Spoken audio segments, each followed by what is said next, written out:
आप सभी को अस्सलाम वालेकुम और जुले। क्योंकि आजकल हम देख रहे हैं कि सोशल मीडिया पे भी, अदरवाइज़ न्यूज़ में भी देख रहे हैं कि एजुकेशन को लेकर हमारे करगिल में कुछ इश्यूज़ हैं, जिसके ऊपर मुझे भी बहुत सारे लोगों ने इस पर कॉल्स किए, मैसेजेस किए और पूछा। तो मैं अपना as a lawyer, as a बाशिंदा लद्दाख का मैं अपना फरीज़ा समझता हूँ कि इन मुद्दों पर अपनी जो लीगल जो अंडरस्टैंडिंग है और क्या क्या लीगल जो मसले हैं उन पे मैं थोड़ी क्लैरिटी लाऊं। क्योंकि मेरा ये मानना है कि मीडिया में भी, अदरवाइज़ भी, पब्लिक में भी बहुत सारे मिसकंसेप्शंस, कन्फ्यूजन्स हमारे एजुकेशन सिस्टम को, स्पेशली हमारे हॉस्टल के हवाले से हमें देखने को मिल रही हैं। तो मैं अपना फरीज़ा समझता हूँ कि मैं इसमें चंद बातें आपके दरमियान रखूँ, पब्लिक के दरमियान रखूँ। अति मीसा मीमां सिरकिला जातो ताकि अति अवेयरनेस शुक, अति कौम इफ़िया तो फ़ायदे शुक, अति फ्रू इफ़िया, अति पेरेंट्स इफ़िया, उनके लिए कुछ फ़ायदा हो। तो इसलिए आप सभी का शुक्रिया। सबसे पहले तो आपको पता है कि किस तरह से हमारे लद्दाख में हॉस्टल्स का, आपको पता है कि 10th और 12th के लिए हमारे रेजिडेंशियल हॉस्टल्स खुल रही हैं। तो इस पे एक टीचर्स की तरफ से एक पिटीशन भी हाई कोर्ट में अभी सब जुडिस से वो चल रहा है। तो इसमें इशू जो टीचर्स ने ये उठाया था, और हमने उस टाइम पे उठाया था जब सितंबर हमने केस फाइल किया था, कि हॉस्टल्स को लेकर ना सिर्फ हमारे 10th और 12th के, अदरवाइज भी जहाँ पे भी हमारे माइनर नाबालिग बच्चियाँ हैं, उनकी सिक्योरिटी को लेकर उनके कंसर्न्स हैं। और उस पर बहुत सारे रूल्स हैं हमारे NCPCR की, national commission for protection for child rights, उनके बहुत सारे मैंडेटरी गाइडलाइंस हैं जो हम सबको हमारे आइन के अंदर, हमारे हिंदुस्तान के अंदर, हमारे हर जगह उसको फॉलो करना है। वो रूल्स हॉस्टल्स को लेकर है कि किस तरह से जब भी आप कोई नाबालिग बच्चों के लिए कोई हॉस्टल्स खोलते हैं तो उसमें कई सारे प्रोसीजर्स, कई सारे गाइडलाइंस आपको फॉलो करने हैं। तो उसके हवाले से मैं थोड़ा उस पर थोड़ी तफसील में थोड़ा बात करूंगा, उसके बाद में बाकी मुद्दों पर आऊँगे। तो सबसे पहले हमें ये जानने की ज़रूरत है आवाम को कि जब भी आप कोई हॉस्टल खोलते हैं तो उसको हमारे NCPCR की मैंडेटरी गाइडलाइंस हैं, हमारे चाइल्ड प्रोटेक्शन राइट्स के, CWC के, चाइल्ड वेलफेयर कमेटी के कुछ गाइडलाइंस है कि तो कोई भी हॉस्टल बिना रजिस्ट्रेशन की कोई हॉस्टल चल नहीं सकता है। और सेकेंडली, वो क्यों इस तरह से रजिस्ट्रेशन को, इस तरह मैंडेटरी है रजिस्ट्रेशन करना, और उसमें कई सारे गाइडलाइंस है, कई सारे लॉज है। जैसे हमारे CBSE की अगर बात करें, क्योंकि हमने हमारे सिलेबस को स्टेट बोर्ड से हमने CBSE में इसको कन्वर्ट किया है, तो ऐसे में CBSE के नॉर्म्स है, हमारे न्यू एजुकेशन पॉलिसी के नॉर्म्स है। न्यू एजुकेशन पॉलिसी भी ये कहती है कि हमारे जब भी कोई हॉस्टल खोलते हैं, स्पेशली CBSE के अंदर, you have to follow certain rules and regulations. और उसके बाद हमारे डिजास्टर मैनेजमेंट एक्ट के अंदर भी, और JJB यानी JJA के अंदर, जुवेनाइल जस्टिस एक्ट के अंदर कई सारे कानून है। तो जो हॉस्टल बनाने का जो हॉस्टल जब बनाते हैं, हॉस्टल बनाने का जो ये सिस्टम है, उसमें कई सारे लॉज आपको बाइंडिंग होने हैं, कई सारे लॉज आपको फॉलो करने। जिस तरह से हम कोई भी कॉम्प्लेक्स बनाते हैं या गाड़ी खरीदते हैं तो उसके साथ इंश्योरेंस होता है, पोल्यूशन होता है, उसके बाद RC होती है, कई सारे हमें डॉक्यूमेंट्स तैयार रखने होते हैं। इसी तरह से हॉस्टल्स खोलना भी हमारे कानून के अंदर एक बहुत बड़ी एक अपने आप में एक ये है, उसमें कई सारे गाइडलाइंस है जो आपको मैंडेटरीली फॉलो करना है। तो हमारा एक पिटीशन में हमने ये कहा था ऑनरेबल कोर्ट को कि NCPCR के रूल्स फॉलो नहीं हुए। मैं बाकी उसमें मुद्दे में नहीं जाना चाहता हूँ पिटीशन की, क्योंकि अभी सब जुड़े से, बट मैं जनरल चीज़ें जो हमारे कौम के लिए, हमारे आवाम के लिए, खुसूसन करगिल के लिए हमारे ज़रूरी है, उस पर बात करूंगा। सेकेंडली, हमने ये कहा था क्योंकि प्रोटेक्शन नहीं है, क्योंकि सिक्योरिटी होनी होती है। NCPCR के रूल्स बोलते हैं कि जब भी आप कोई हॉस्टल खोलते हैं, उसमें फीमेल के लिए अगर है तो आपको बहुत ज़्यादा ज़रूरी है कि आपके फीमेल वार्डन्स हो, उसमें सुपरिटेंडेंट्स हो, CCTV कैमरास हो, उनकी स्पेसिफिकेशंस होती है कि दीवार कितनी बड़ी होनी चाहिए, टाइमिंग्स क्या होनी चाहिए मिलने के, उनके स्लीपिंग साइकिल्स क्या होने चाहिए, सैनिटरी स्पेशली हाइजीन के हवाले से, खुसूसन हमारे बच्चियों के हवाले से कि हाइजीन का किस तरह से आपने ख्याल रखना है। लेकिन हमें देखने को मिल रहा है, और रिपोर्ट्स भी बहुत सारी आ रही हैं कि हमारे जो हॉस्टल्स हैं, भले ही हमारी यूटी गवर्नमेंट की नीयत, इंटेंशन इसमें अच्छी होगी, लेकिन जो हॉस्टल्स हैं वो रूल्स को प्रॉपर फॉलो कर नहीं रहे हैं। क्योंकि हमारे रूल्स को फॉलो किए बगैर वो हॉस्टल को चलाना भी मेरे समझ से ये है कि वो लाजमी नहीं है।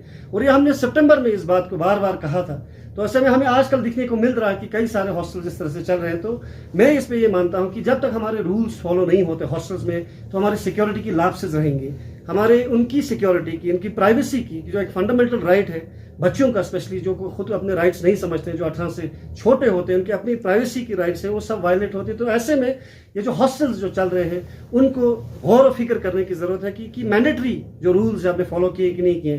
तो ऑनरेबल कोर्ट ने हमारे यूटी एडमिनिस्ट्रेशन को कहा था कि जो हमने रिप्रेजेंटेशन दिया था टीचर के हवाले से कि क्या ये गाइडलाइंस आपने फॉलो किए कि नहीं किए, तो उस पर अभी तक कोई उनका जवाब नहीं आया। तो मैं ये समझता हूँ कि हमारे ADGP साहब का, it was his responsibility to tell the honorable governor that you cannot run hostels without complying with the guidelines of the NCPCR, CBSE की गाइडलाइंस है, उसको किए बगैर उन पर एक बातचीत उनके दरमियान होनी चाहिए थी।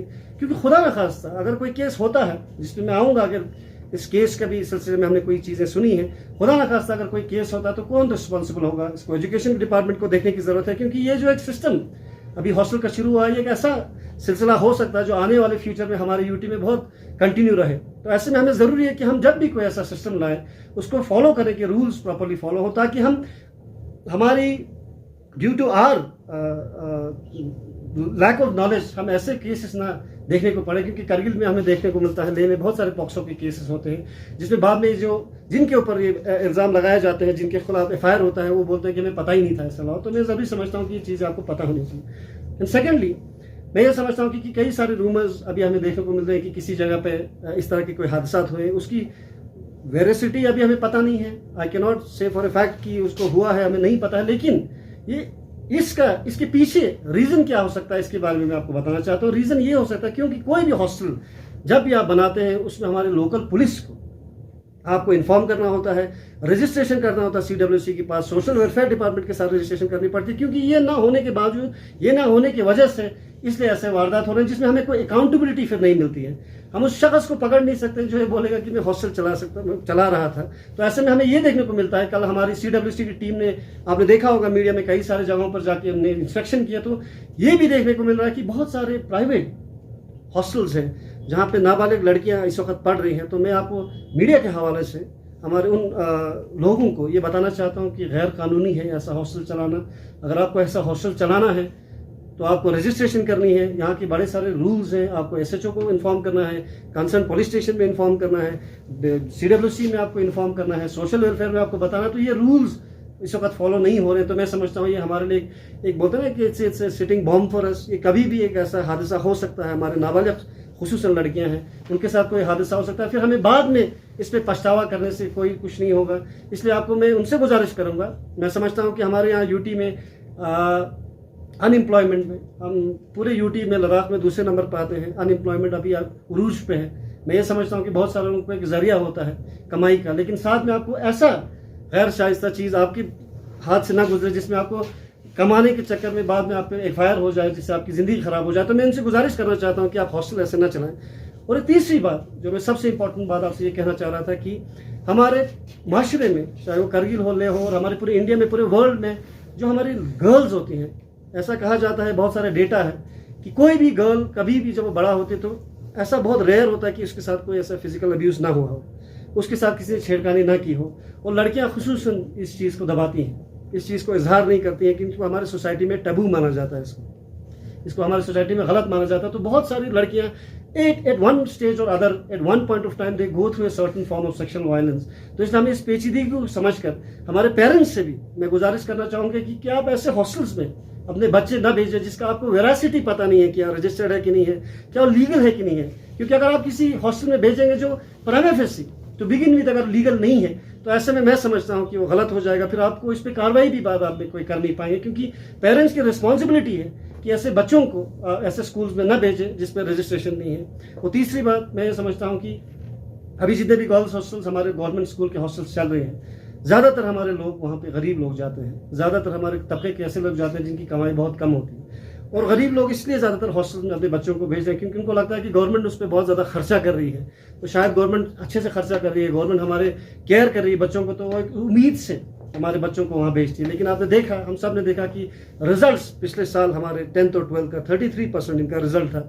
और साथ में इस वक्त प्री बोर्ड के जो रिजल्ट आए 5 दिन पहले, वो भी बहुत बुरा है। तो ऐसे में मैं एक चीज़ अपने पब्लिक के डोमेन में ये लाना चाहता हूँ कि हमें ये समझने की ज़रूरत है कि सबसे पहले तो ये गरीबों पर एक्सपेरिमेंट ना हो।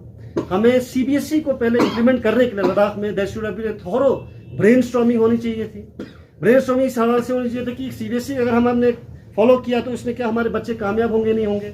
और सेकेंडली, क्योंकि हमने CBSE अगर अप्लाई किया है तो मैं गुजारिश करूंगा हमारी गवर्नमेंट से, ना तो हमने CBSE इम्प्लीमेंट कर चुके हैं हम, तो ऐसे में मैं LG साहब से गुजारिश करूंगा कि एक ऐसी प्रक्रिया हो, ऐसा एक सिस्टम हो कि हम इंश्योर करें कि बच्चे कम से कम फेल ना हो।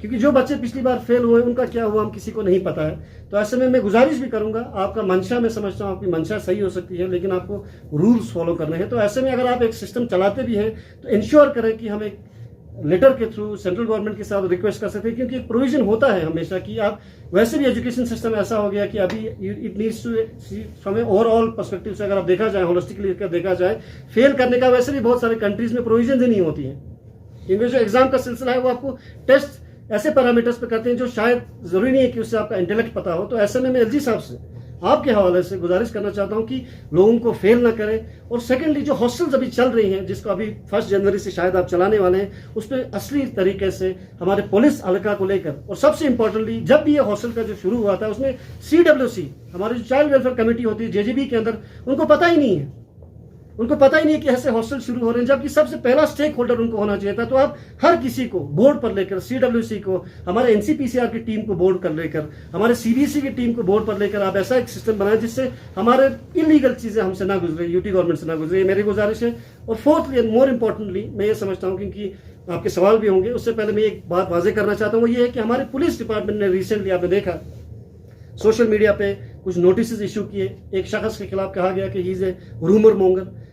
At the same time, they said कि he is spreading rumor under POCSO Act and everybody should be sensitized कि आप ऐसे इंफॉर्मेशन POCSO में ना फैलाएं। तो मैं आपके मीडिया के हवाले से ये भी बोलना चाहता हूँ कि POCSO में जब भी कोई केस होता है तो ऐसे में माइनर का जो आइडेंटिटी रिवील नहीं करना होता है, बहुत सारी रिस्पॉन्सिबिलिटीज मीडिया के पास होती हैं, but at the same time media का फर्ज भी होता है as the 4th pillar of democracy कि उस पर इन पर न्यूज़ बनाए, उन पर बात फैलाए, ताकि कोई बात दबी नहीं। क्योंकि POCSO और सेक्सुअल हरासमेंट के केसेस, मैं इसलिए बार बार कह रहा हूँ कि ऐसे केस होते हैं जिसमें विक्टिम कभी बता नहीं पाता है, ये 4 दीवारी के अंदर होता है, ये घरों के अंदर होता है, दीवारों के अंदर रिलेटिव्स के थ्रू होता है। तो ऐसी गैर शाइस्ता चीज़ें तो इंश्योर करें। पुलिस डिपार्टमेंट ने द सेम टाइम कहते हैं कि हमने इन्वेस्टिगेशन किया है, तो जब POCSO हुआ ही नहीं तो इन्वेस्टिगेशन किस चीज़ का किया है। तो मैं पुलिस डिपार्टमेंट को, हमारे SSP के थ्रू ये बताना चाहता हूँ हमारे पुलिस डिपार्टमेंट को, जो मेरे ख्याल से फॉर लास्ट प्रैक्टिस जो मेरा 6-7 साल का कारगिल में जो प्रैक्टिस है, I believe very strongly and very honestly that police department in Kargil is very efficient, specially हमारे वीमेन सेल जो हमारे SHO साहब हैं, बाकी SHO साहब हैं, SSP specially, they are very good people, but at the same time उनको training की जरूरत है। उनको कोई भी POCSO का केस जब कभी होता है, चाइल्ड रिलेटेड कोई केस होता है, माइनर रिलेटेड, उनको CWC को पहले इन्फॉर्म करना है। वो वर्दी में वहां नहीं जा सकते, अपनी पुलिस के साथ नहीं जा सकते। तो मैं उनको भी चाहता हूं कि थोड़ा सेंसिटाइजेशन होगा, और मैं मीडिया के हवाले से यही बोलना चाहता हूं कि हम मिलकर ऐसे चीजें न होने दें अपने सोसाइटी में, जिससे हमारी सोसाइटी को नुकसान होने वाला है। तो सेंसिटाइज करें अपने, और CWC के जो इन्फॉर्म करें, तो इसमें बहुत सारे प्रोसीजर्स हैं, इस पर वर्कशॉप्स हो, इस पर हमारी ब्रेन स्टॉर्मिंग हो और लोगों को ट्रेनिंग दी जाए। तो मैं इनसे गुजारिश करना चाहता हूँ। शुक्रिया सर। जिस तरह से आपने हॉस्टल्स की जिक्र की, तो जो लद्दाख के अंदर स्कूल में हॉस्टल चल रहा है, उसमें हिल काउंसिल का बहुत बड़ा रोल है, और hill council main stakeholder है लद्दाख का। तो इस सिलसिले में क्या कुछ आप कहना चाहिए? वो जरूरी नहीं है कि हिल, जैसे हमारे हिल काउंसिल का जो डोमेन है उसमें जो सबसे पहले इंपॉर्टेंट है, जब भी कोई हॉस्टल खोलते हैं, रेजिडेंशियल हॉस्टल, जैसे हमारे आपने देखा होगा बहुत सारे हमारे जिसको बोलते हैं अनाथालय हैं, हमारे बालाश्रम्स हैं, उसके अलग रूल्स हैं। और उसके जैसे eight the same time hostel जो खोलते हैं स्टूडेंट्स के लिए, जो स्पेशली जो माइनर के हॉस्टल्स होते हैं, उनके लिए सोशल वेलफेयर डिपार्टमेंट का रिस्पॉन्सिबिलिटी होता है। हमारी CWCs होते हैं, जैसे हमारे जुवेनाइल जस्टिस एक्ट के अंदर आपको पता होगा कि यहाँ एक लीगल सर्विस अथॉरिटी होती है, उनके डोमेन में ये बात चीज़ें आती है, तो उनको गौर करना है। और जब भी किसी को कोई हॉस्टल खोलना है, चाहे वो प्राइवेट हॉस्टल हो, तो उनको रूल्स को फॉलो करके रजिस्टर करना है। तो वही मैं कह रहा था कि जो जितने भी ये रजिस्ट्रेशन का भी हॉस्टल्स 10th और 12th की चल रही हैं, even if they are centrally and state sponsored hostels, they need to be registered with the social development social welfare department. पर at the same time police को भी इसके बारे में खबर होनी चाहिए। तो हॉस्टल गवर्नमेंट स्कूल वाला अदरवाइज भी, और काउंसिल्स का मैं मानता हूँ कि काउंसिल की हमारी रिस्पॉन्सिबिलिटी ये है कि क्योंकि काउंसिल हमारे लोगों के नुमाइंदे चुने हैं, उनको सबसे ज्यादा इन चीज़ों के बारे में पता होता है। तो ऐसे में उनकी रिस्पॉन्सिबिलिटी है कि इस पर जितने सारे हमारे जैसे काउंसिल्स के हवाले से अगर मैं कारगिल की बात करूँ तो बहुत सारे वर्कशॉप्स होते हैं, तो इन पर भी वर्कशॉप्स करें, इन पर भी अवेयरनेस फैलाएं कि हमारे लोगों से कोई गैर शाइस्ता चीज़ ऐसे ना गुजरे या इलीगल चीज़ ना हो जिसके बारे में हमें बाद में पछताना पड़े। सर, जिस तरह आपने रिवील की कि र्यूमर मॉन्गर की जो एलिगेशन जो अभी सोशल मीडिया पे चल रहा है सर, इसमें सारे लोग कंफ्यूजन में है। पुलिस कंफ्यूज है, जनरल पब्लिक कंफ्यूज है, जिस पर एलिगेशन लगाए वो भी कंफ्यूज है। आप ऐसे लायर ऐसे लायर भी हो सर, किस तरह आप एक्ट भी मैंने पढ़ा related to media, social media जो चलाते हैं उनको भी काफ़ी एडवाइजरीज SOPs इसमें है, बिल्कुल सेंसिटिव है, सोच समझ के इसे हैंडल करें। तो एज अ लायर, क्योंकि हमारा भी फर्ज बनता है, हमारे ऊपर भी पब्लिक प्रेशर है, आप इस केस को पे आप लोग बात क्यों नहीं कर रहे हो, क्वेश्चन आप लोग स्पीच से क्यों नहीं कर रहे हो, DC साहब से क्यों नहीं कर रहे हो, बाकी जिसने एलिगेशन लगाया उस पर, अब इसमें एज ए लायर क्या रिस्पॉन्सिबिलिटी मीडिया की बनती है, और जिसने एलिगेशन जो लगाए उस पर क्या रिस्पॉन्सिबिलिटी बनती है सर? क्योंकि जिसने एलिगेशन लगाया है वो अपनी जगह ऑथेंटिक है, कॉन्फिडेंट है। सबसे पहले तो हमारे करगिल की अगर मैं बात करूँ, क्योंकि मैं करगिल का बाशिंदा हूँ, सबसे पहले मैं कहता हूँ कि हमारा जो हमारा काउंसिल है वो हमारी जॉइंट कोलिशन की गवर्नमेंट है, तो हमारे यहाँ पे एक जिसको बोलते हैं अपोजिशन नहीं है। और करगिल में अमूमन लद्दाख में भी बहुत सारे कम लोग हैं जो एक्टिविस्ट हैं। अनफॉर्चुनेट चीज़ है कि पूरे वर्ल्ड में जो अच्छी चीज़ें करती है वो एक्टिविस्ट करते हैं, चाहे वो मीडिया के हवाले से हो, ह्यूमन राइट्स के हवाले से हो। उन्हीं एक्टिविस्ट को हम ऑनलाइन मीडिया में देखते हैं कि चाहे वो सुधा भारद्वाज हो, चाहे उमर खालिद हो, या बाकी सारे एक्टिविस्ट हो। बहुत सारे एक्टिविस्ट हैं जो ट्राइबल्स के लिए लड़ते हैं, मुस्लिम माइनॉरिटीज़ के लिए लड़ते हैं, दलित्स के लिए लड़ते हैं, अदरवाइज लड़ते हैं, तो उनको सराहा जाता है गवर्नमेंट में। तो कोई एक्टिविस्ट अगर कोई बात बोल रही है मीडिया में, पब्लिक डोमेन में, कि इस चीज़ पर हमें उस पर गौर करना चाहिए, उसको सपोर्ट करके फर्दर इन्वेस्टिगेशन करना चाहिए। हमारे काउंसिल की जिम्मेदारी बनती है कि उसको इन्वेस्टिगेशन करें, लोगों की जिम्मेदारी बनती है, मीडिया की भी बनती है जिम्मेदारी कि इसमें इन्वेस्टिगेशन करता है कि कोई भी। अभी सबसे अनफॉर्चुनेट चीज़, क्योंकि हमें पता नहीं है कि कोई केस अभी वारदात हुआ है कि नहीं हुआ है, क्योंकि इस पर इन्वेस्टिगेशन चल रही है, पुलिस का भी इन्वेस्टिगेशन अभी मेरे ख्याल से it is still going on. But अगर आप सोचिए कि किसी विक्टिम्स के साथ, किसी गर्ल के साथ अगर ये हुआ है, और हमें ये पता चलता है कि उस गर्ल को बचाने के बजाय पूरी पब्लिक उस बंदे को बचा रहे हैं जो एक्यूज है, जो परपरेटर है ना, जो प्रेडेटर है। तो ऐसा नहीं होना चाहिए, क्योंकि ऐसा अगर हुआ, और अगर खुदा न खास्ता अगर ऐसा कोई केस हुआ है, अगर वो दब गया, तो अल्लाह ताला का भी अदालत है, जो बड़ी अदालत है, उनको अल्लाह ताला का अजाब लगेगा।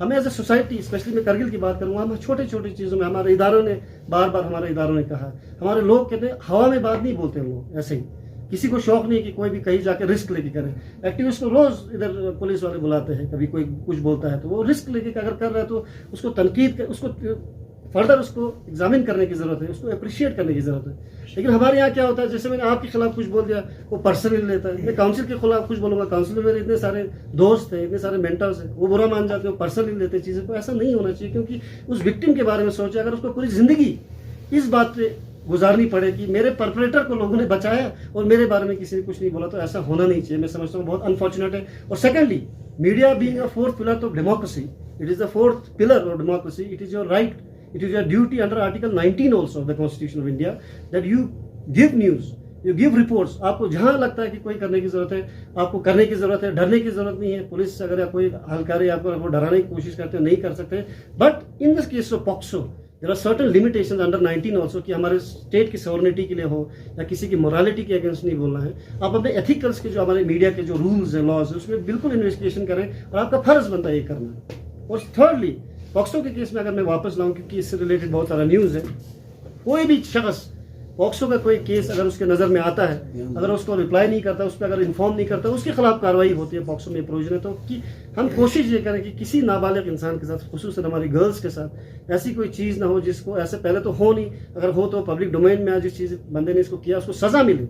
और खुसूसन हमारे टीचर फटर्निटी का जो किसी इंस्टीट्यूशन के है, उस पर एग्रीवेटेड फॉर्म ऑफ वायलेंस उसको माना जाता है, या फिर उस पर डबल रिस्पॉन्सिबिलिटी को डबल पनिशमेंट है, उम्र भर की कैद है। तो मैं आपके हवाले से फिर से एक बार, हमारे इंस्टीट्यूशंस में जो टीचर्स वगैरह हैं, प्रोफेसर्स हैं, लेक्चरर्स हैं, जो खुसूसन टीचर्स जो नाबालिग बच्चों के साथ डील करते हैं, मैं उनको ये कहना चाहता हूँ, आप इसको वार्निंग की तरह भी लेना चाहते हैं, ले सकते हैं, एज ए मैसेज की तरह ले सकते हैं, एज एन एडवाइस भी ले सकते हैं कि अगर आपसे कोई ऐसी चीज़ होती है तो आपके लिए सज़ा बहुत ज़्यादा है, तो आपको ज़्यादा उस पर ये करनी चाहिए। और specially eight the same time government के ऊपर ये ड्यूटी है कि आप कोई ऐसी चीज़ को ना बनाएं। जैसे हॉस्टल और 10वीं और 12वीं का हॉस्टल है, वो अनरजिस्टर्ड है। गर्ल्स हॉस्टल में मेल वार्डन्स आपने रखे हैं, जो पूरा वायलेशन है सीधा सीधा लॉ का।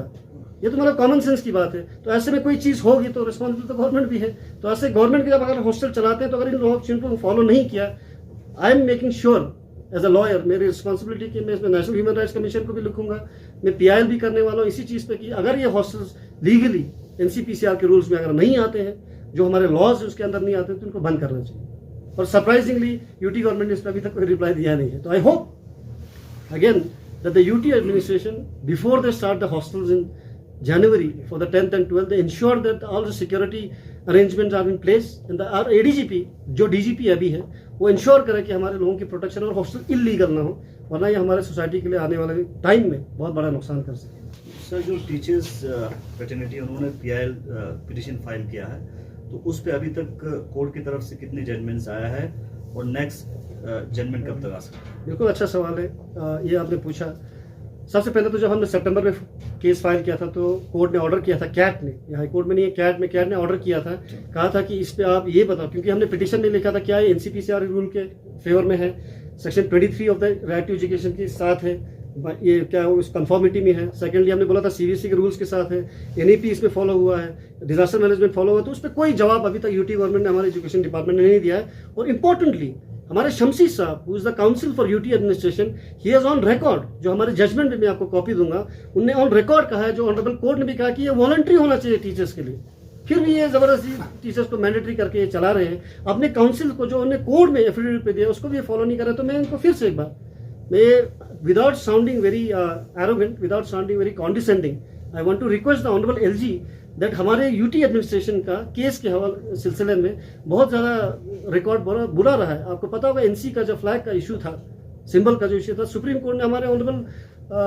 यूटी पर, एलजी साहब पर 1 लाख का उसमें फाइन लगाया था। अगर ये केस, मैं कहता हूँ with conviction, it goes to the high court और the supreme court, I am making sure that इनसे ज़्यादा कंपनसेशन इनको देना पड़े, इन पर ज़्यादा पेनल्टी लगे, क्योंकि हमारे लॉज इसमें फॉलो नहीं हुए। ऑनरेबल कोर्ट में शमसी साहब ने ऑन रिकॉर्ड कहा है कि वॉलंटरी है, तब ये मैंडेटरी चला रहे। तो मेरे कहने का अल्टीमेटली ये मकसद है कि हम ऐसे चीज़ें चलाएं जो हमारे लोगों के इंटरेस्ट के लिए हो, और जो हमारा सीबीएसई जो हमारा इंप्लीमेंट हो, it's going to be structural change, इसमें टाइम लगता है। हमने भी एनसीईआरटी से सीबीएसई में स्विच किया तो उसको टाइम लगता है। तो इंश्योर करें कि हमारे लोगों का लॉस ना हो, और रिजल्ट भी अगर अच्छा है तो इंश्योर करें कि स्पेशली हॉस्टल्स ऐसे ना चलाएं जिसमें हमारे गैर कानूनी हो, उसको इंश्योर करें।